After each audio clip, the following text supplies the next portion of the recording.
भैया एक प्रश्न था कि कंपेयर टू, एक है अपना आर्ट ऑफ लिविंग का एस्ट्रोलॉजी और एक है बाहर द वे ज्योतिष शास्त्र इज डन, तो आपने दोनों में क्या फर्क देखा है? मैंने आपको इसी बारे में बताया कि बाहर या तो शुक्र मेथड पे फोकस किया जाता है जहाँ पे केवल प्रिडिक्टिव एनालिसिस सिखाते हैं, या फिर केवल डेप्थ में जा रहे हैं, वैदिक साइंस के बारे में बात कर रहे हैं।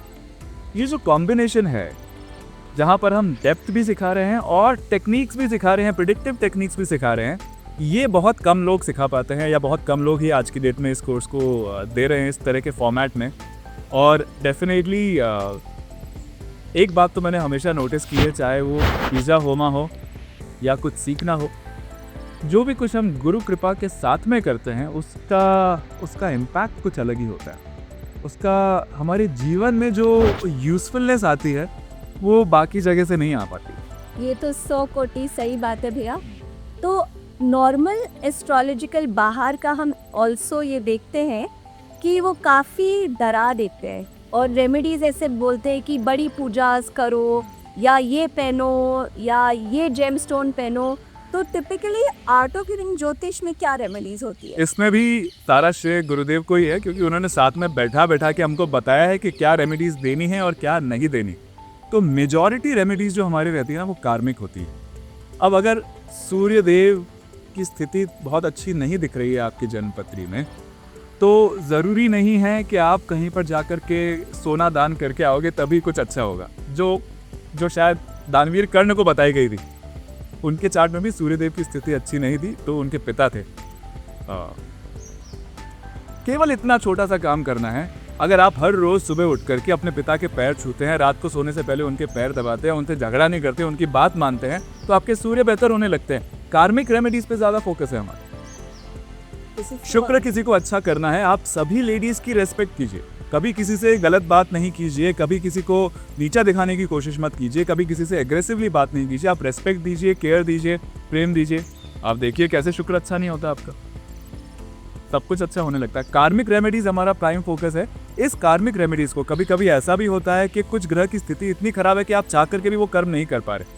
अब मैं बताता हूँ, अपने पिता के साथ अच्छे रिश्ते बना के रखो, बोलते नहीं पिता के साथ तो बनती ही नहीं है, बात ही नहीं सुनते हमारी, ना हमारी उनकी बात होती है। तो उसमें कुछ ना कुछ एड चाहिए। तो उसमें हमारा फोकस अक्सर मंत्र साधना, योग प्राणायाम और कुछ पौराणिक स्तोत्रों पर रहता है, जिससे एक एड मिलता है, एक पहला स्टेप मिल जाता है। पर उसके बाद इम्पॉर्टेंट है कि आप कार्मिकली अपने उस पुराने पैटर्न को सुधारें, तभी आपकी ग्रोथ होगी। ज्योतिष ऐसा नहीं है कि ग्रह कुछ घूम रहे हैं आकाश में और वो हमारा भविष्य तय कर रहे हैं, बिल्कुल भी नहीं है। ज्योतिष का अर्थ है आपके ही कर्म आपके सामने आ रहे हैं, अपने कर्मों को सुधारो और अपने जीवन को बेटर करो।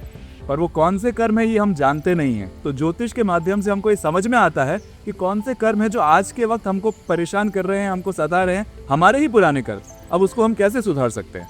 तो जब तक आप उसको कार्मिकली नहीं सुधारोगे, कितनी भी पूजा होमा करवा लो, कुछ होने वाला नहीं है।